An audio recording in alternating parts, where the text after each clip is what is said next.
All right. Thank you, everyone, for joining us today. It's really nice to see this many familiar faces. Um, Wanted to start off by letting you know we're going to have a couple people talk.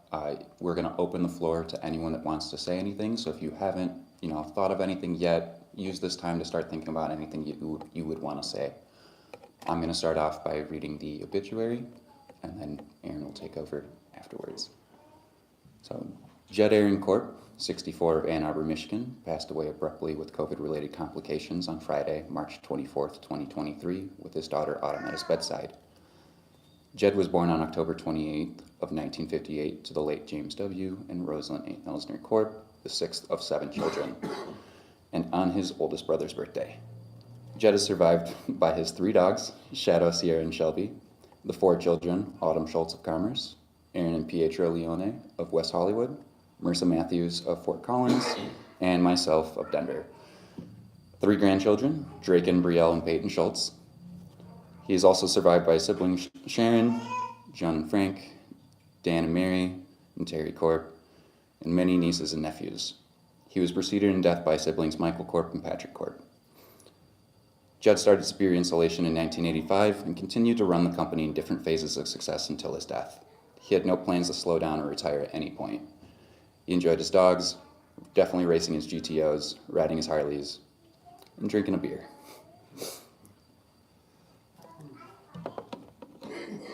Aaron.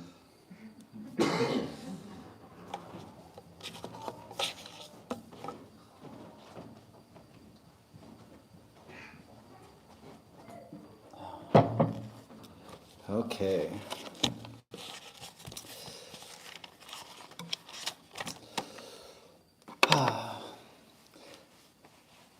So I've had a few different versions of this eulogy, and I'm trying to hone it down. I'm kind of gonna go through a few different places, but so bear with me as I try to also collect myself. As you know, this week has definitely been overwhelming, to say the least. We're gathered here today to remember my father, Jed Corp, and I'd like to share a few stories. The first one is that the oldest hieroglyph in ancient Egypt is called the Jed. It's spelled D-J-E-D, and it is said to be the backbone of Osiris, or Osir, who is the Egyptian god of the underworld. It is a symbol that is represented by a pillar with 3 crosses. It resembles that of a spine or backbone.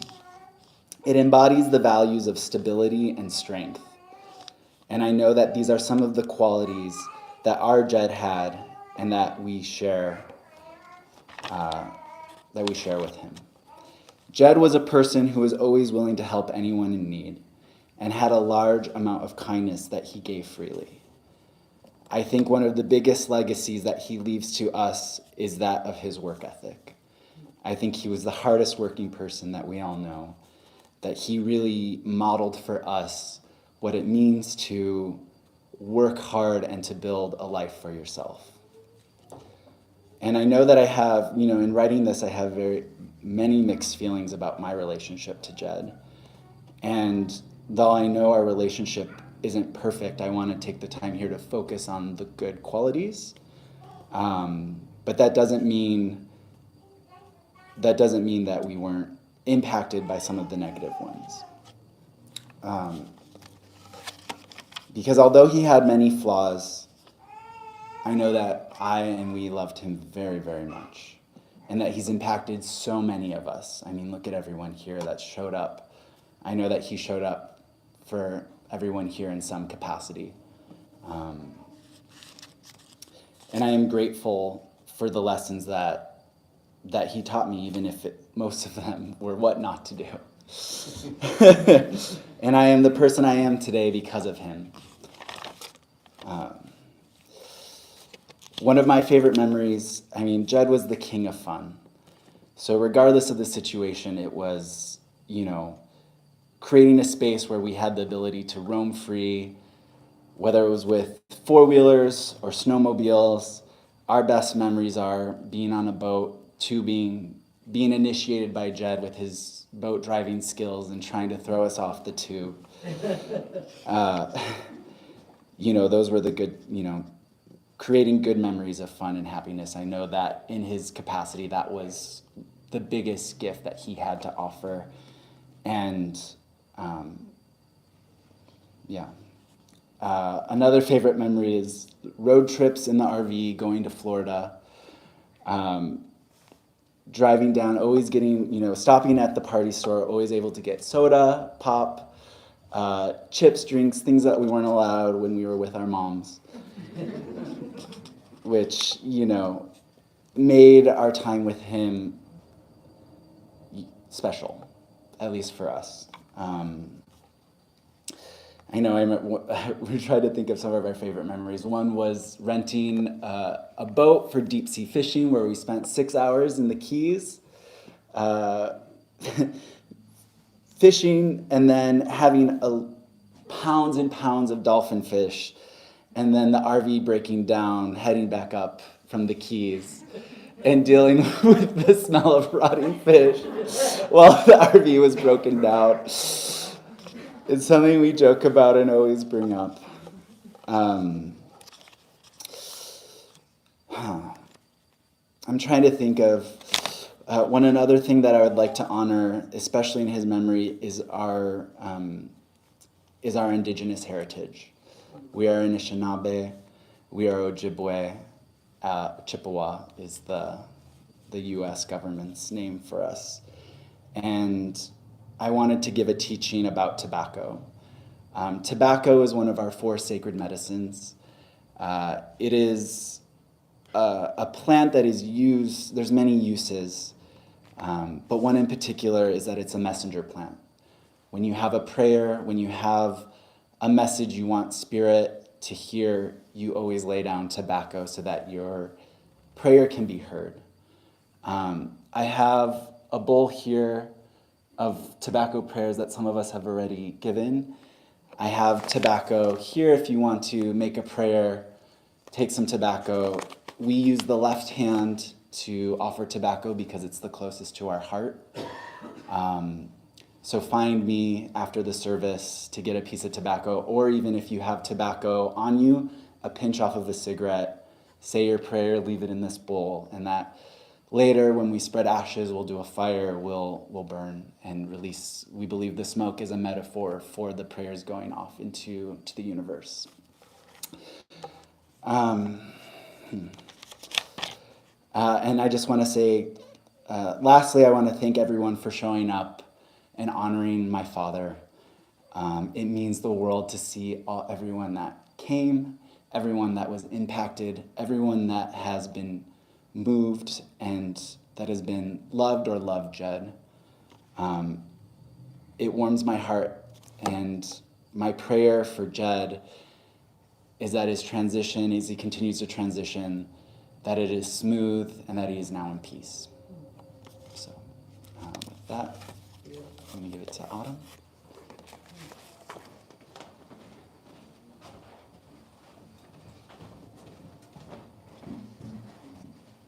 I'm Jed's oldest and shortest. I am, my job, I asked my kids, I have 3, Peyton, who is making her presence very well known in the back, and Draken, he thought about saying something and opted to not.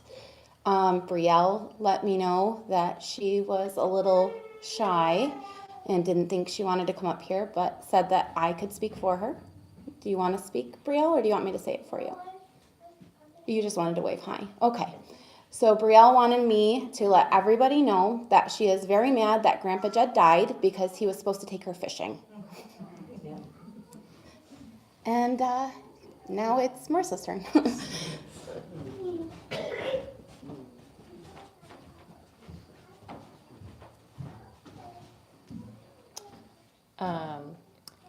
I'll join with Draken. I think it's totally fine to opt out of speaking. This is very difficult. But if there are any brave people out there that had something that they wanted to say, now's the time if anyone wants to come up.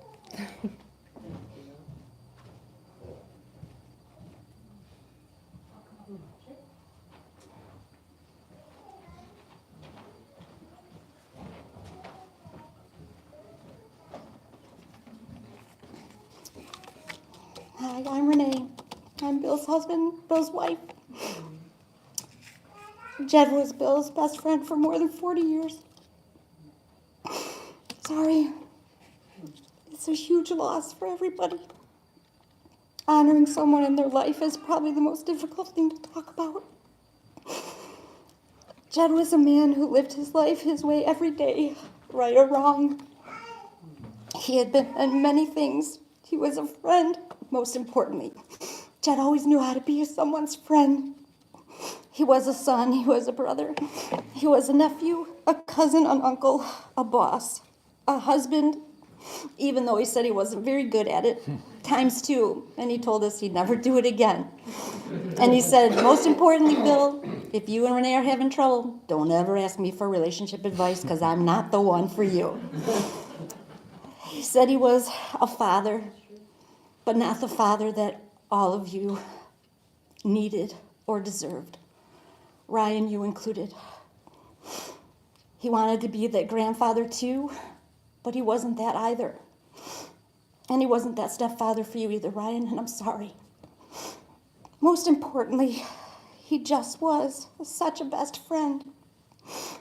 He would help anyone who needed it, whether they deserved it or not. And unfortunately, Jed was so trusting of everyone, but maybe that was just his kind spirit. To Autumn, Aaron, Marissa, and Logan, Ryan too. His heart was a good one. Unfortunately, when we have addiction, he couldn't be the father that you all wanted or deserved, but in case you didn't know. And he couldn't be the grandfather either that he wanted to be, but in case you didn't know. When he was talking about all of you, Bill and I were listening. I don't know how he knew about everything that you guys were doing, but he did. He was proud of each of you. He talked about all your accomplishments, personally and professionally. We knew each of you should not have taken a back seat in his life. For that, we're sorry. It's not how your life was supposed to be. It's not how we wanted it to be either. Your dad and grandpa and best friend was grateful for everything that you accomplished. He was grateful that his addiction did not interfere with your life, your hopes, and your dreams, and becoming the people that you became. He really did love all of you. His grandchildren too, although he spoke briefly. It seemed almost he wanted to shield you all from his addiction so that your lives weren't affected.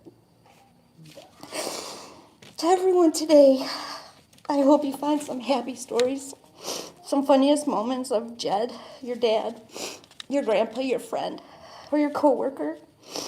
I hope it gets you through your saddest of times, even through your angriest of moments. Remember Jed the friend to many, his love for his family, his 3 dogs, his GTO and racing, his honest, hardworking ethic. I think he showed all of us that. And him not giving relationship advice to anyone. Spring and summer for us, especially Bill and Jeremy and the guys, including my brother-in-law here. We'll miss him. Most of our hearts will ache. Our ears will wish we heard his silly laugh. They will long for racing season to begin. And it will be sad this year because he's not here with us. We will forever miss him till we meet again. Thank you for being a longtime best friend, Jed. Thank you.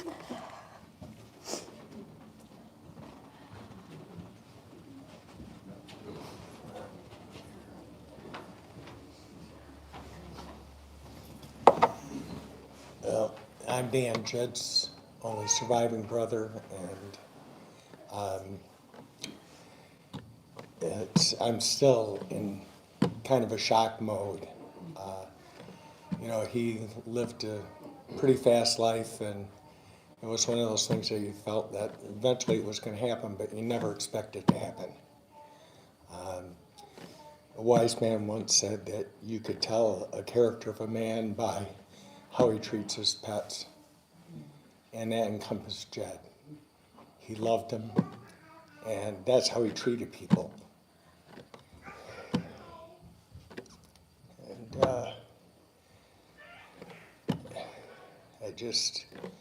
it's going to be someone that I'm never going to forget and going to remember forever. I know he treated everyone. He had an open house. The one thing about him was he was very much like my dad, where he had a temper that would blow up at times, and then 2 minutes later it's like, what? What's bothering you?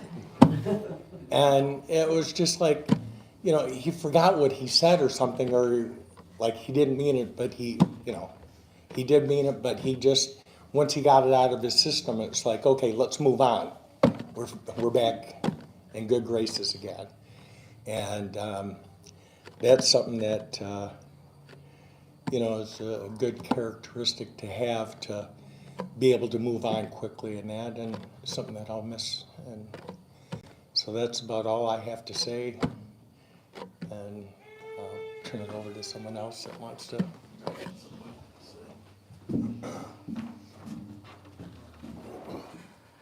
I'm Larry. I'm, I guess you call ex-brother-in-law, I guess. And I just wanted to say that, I've been involved in, I think since 1975, I think, or 74, when I met Sharon, his sister, and I've been part of the family all this time. And it didn't matter, everybody, divorces, it didn't matter what, it's time to party, we're all gonna get together. And I have this story, it's a humorous story. He was gonna get married again, okay, and I says, and I went over there, I was over there, and he goes, here, I wanna introduce you to plaintiff number 3. This is how he introduced me to his wife-to-be, as plaintiff number 3, right in front of her. It was just so funny. I just had to tell the story, but that's how Jed was, Well, then he was going to get married. Then he didn't. Whatever. The night before they were supposed to get married, it was called off. So I said, oh, okay. He says, well, no, I'm going to have a not getting married party, and everybody is still coming. And we all went there and partied all day. It's just a funny thing and he always, we've communicated all these years. He's always been a good friend to me, always been very generous with me, and liked to talk about the politics, and that was my ear for him. So, but I loved him. I just wanted to say I loved him.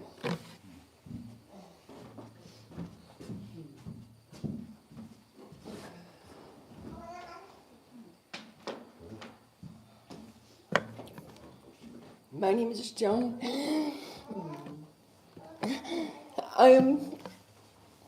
All I want to say is I know where he is.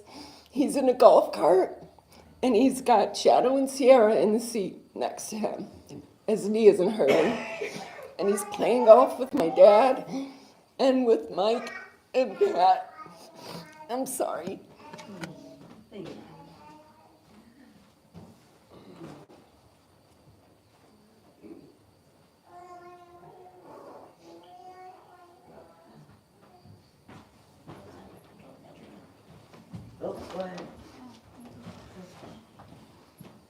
Hey, tallest of the grandchildren, Drake in here.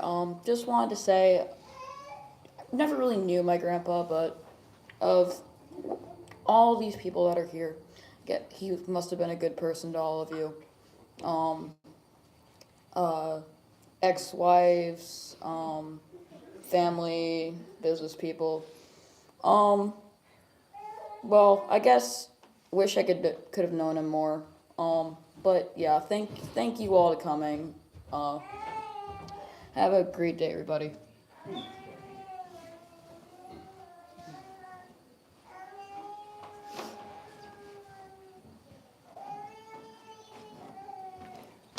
Hi, my name is Terry, but everybody knows me as JoJo. And I'm Jed's youngest sister. And I got a couple of stories, really. And I'm going to, just for a second here.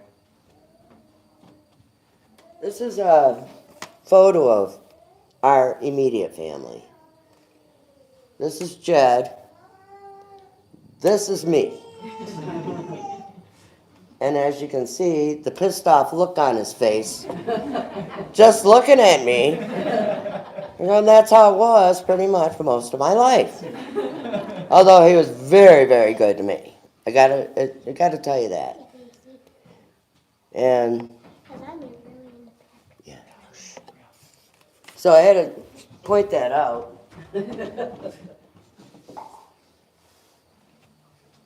Because that may look like, yeah, he's pissed off at it all the time, but that wasn't the case at all. Especially as we grew older and whatnot. And he'd come up, because I live in the UP, he'd come up in his motorhome with some of the kids. I remember one time it was Marissa and Logan, and he always wanted his kids to swim in every Great Lake. No matter what. He said, I don't care, I want them to at least go in and to say that they've been to every single Great Lake. Some swim, some don't. But anyway, they touched it. Especially Lake Superior when we were driving that way. And he wanted those two to go to Tequamanon Falls, which was kind of a funny story there. We drive into Tequamanon Falls Park in this big motorhome, and there's this cute looking little ticket lady there to get in, right? So he's looking at her, and Logan and Marissa are sitting in the back with me, and he goes, oh, can you, because they gave him a little pamphlet, can you sign this because I want his mother to know that they actually did it? You know, so he's trying to deal with this ticket taker. And so these two had bought a shocking pen at the mystery spot. They had already gotten it on me. They go, press harder, ah, you know. So they're all going, shh. And Jed says to them guys, hey, you got a pen for this lady to sign? They go, yeah, Dad. And so he's looking at the girl, and the kids are just waiting and waiting. And the girl's going, what? And he goes, you got to press harder. And so she starts to sign, what? And these guys were rolling on the floor laughing. They couldn't, they go, I can't even believe it. And he's cracking up to himself, right? Like, that was a memory for you guys to understand his funny side of himself. And I too am sorry about, you know, the way you guys grew up in a way. However, I talked to him many, many times about you kids, and, you know, and he'd always say, you know, oh no, this one's a doctor and this one, you know, and he'd always represent you guys in front of anybody, even those guys. You kids were his, in his heart, even though he couldn't express himself that way a lot of times. But he always felt it. And he wanted you guys really to know that, even though he didn't, like I said, express it the way he should have. And I'm sorry for that too. But you guys are all great kids. And good looking too. Gotta admit, you know, part of me is in there too. So. I bitched it into him probably after him switching the rule book on me. Because I bitched at him a lot too, you know. Paybacks, you know. But I wanted to make sure that you guys know for sure how many talks I had with him and about you and how proud he really was. And I'm getting over the anger of that picture after all these years. Because I would say to my family, look at him, look at me. Like I'm going to kill you as soon as this picture's done. Which you probably did. I think I was only 2 or 1.5 maybe in that picture, but I just wanted you to know that he thought he was very, very, very funny. I didn't, but a lot of other people did. No, I did. I thought he was funny. And that's how I'll remember him. Not about his addiction, because everybody knew about that. But not a whole lot of people got to get to know him, to be able to talk to him, like his own brothers and sisters.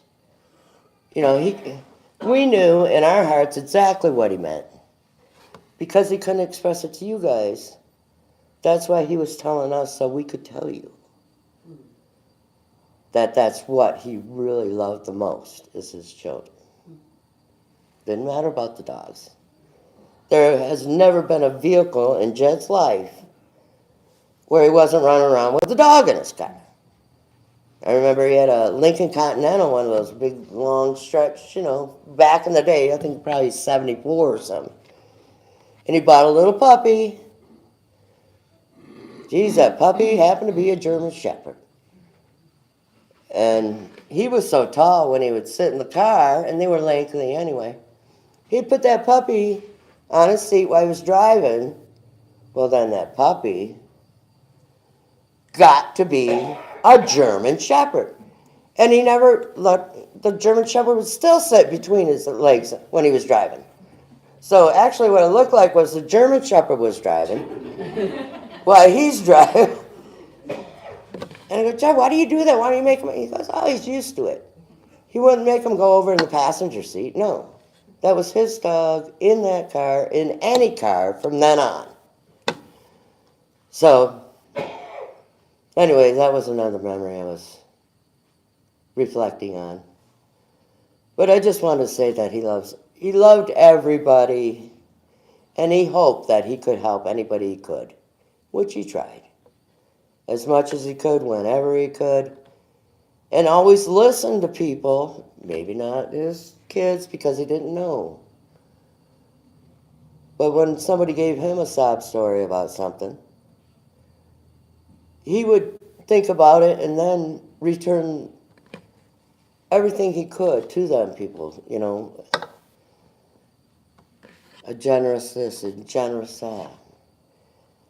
And he'd always forgive people for everything, no matter how hard it was for him and the hardships that became of it. He still forgave those people. That's why he still kept going and trying harder and harder to get back what he had, and he said, I have to do this for the kids. That's what I'm about. So anyways, and he loved golfing with Larry and Dan. Always.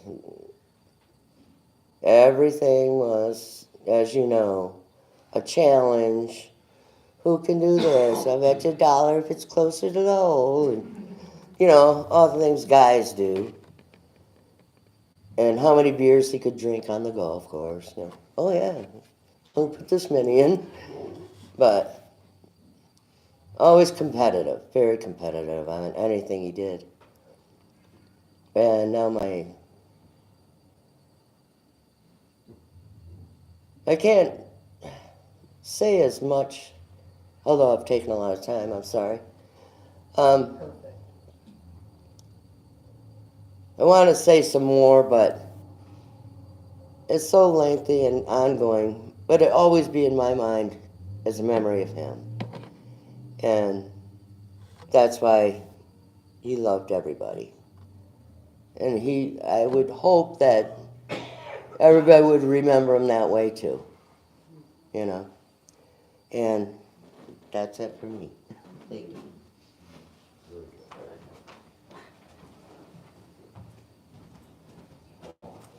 Hello, I'm Shawn. I am Jed's first wife, and I knew the original Shadow. I loved how you started this off here. Actually, reading how you read, Logan, was exquisite. Aaron, how you said, we all know about the addiction, and how you focused on some really cool, beautiful diamonds and nuggets. And I'm sitting there and like, I really do have 3 of them.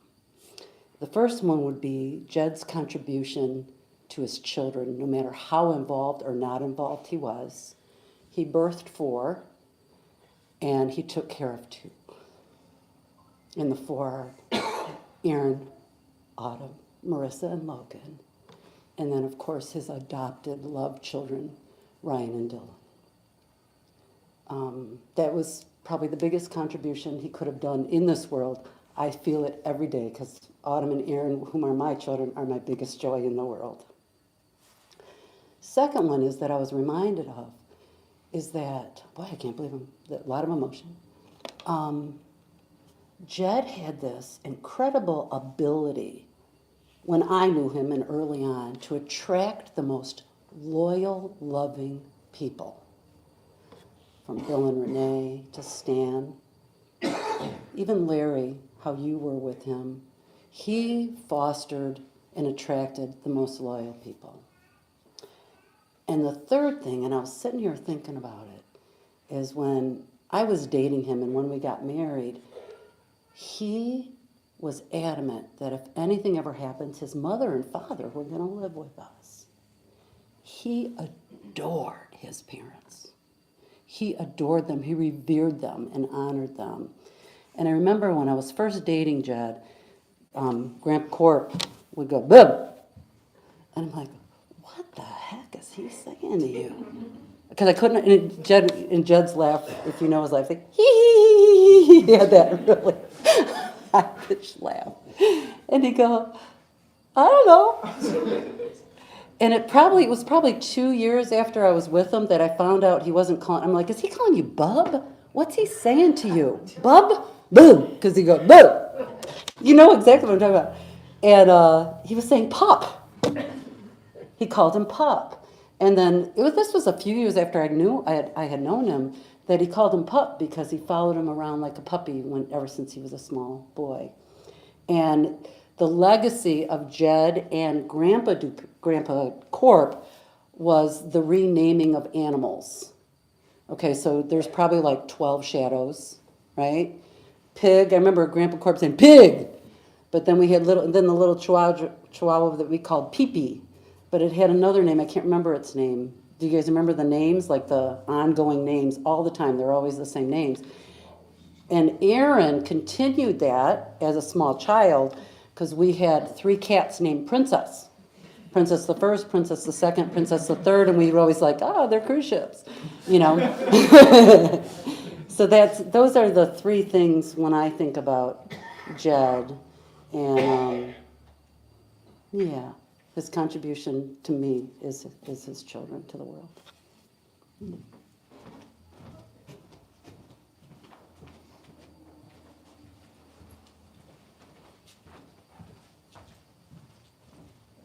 Hi, I'm Scott Morrison and Bill's brother, and his grandson said that he must have been a good guy.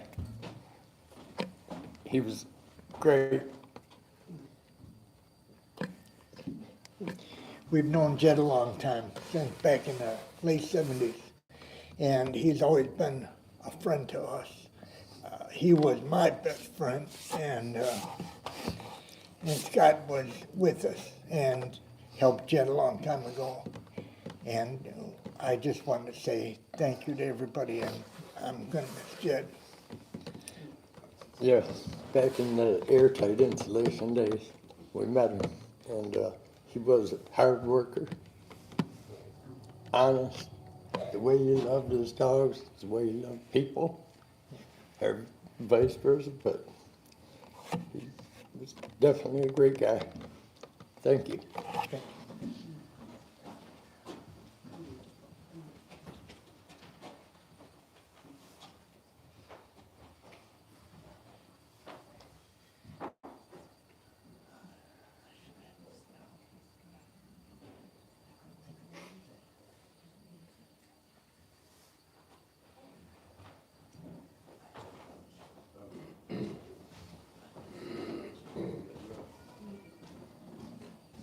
All right, in true Jed fashion, this is last call.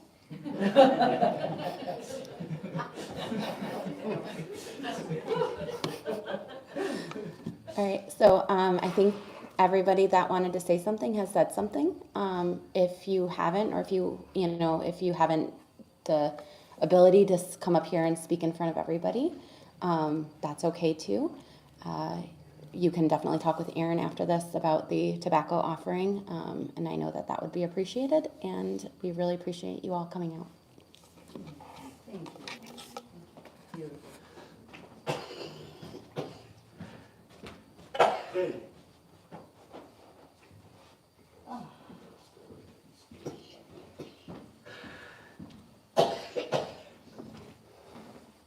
Ladies and gentlemen, on behalf of the funeral home, but especially the family, thank you very much for coming this evening to celebrate his life.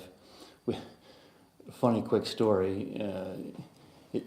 We had a cat named Buddy. I know it's not a dog, a little different, but we're a cat family. And his name was Buddy, and he passed away. And we had a full burial funeral for Buddy in the backyard, a little wicker casket and everything. So we got a new cat, and I just could not wrap my brain around the new cat's name. So I just kept calling him Buddy. Well, my wife got tired of it, so the cat's name is Buddy now. So it's kind of in line with what Jed did, but Buddy number 2. Yeah. If anybody wanted to say anything else or tell any stories, there's also his page on our website where you can also leave a memory anytime in the future if something didn't come to mind today that you wanted to say. But this concludes the services here at the funeral home. Thank you very much for coming. May we go in peace.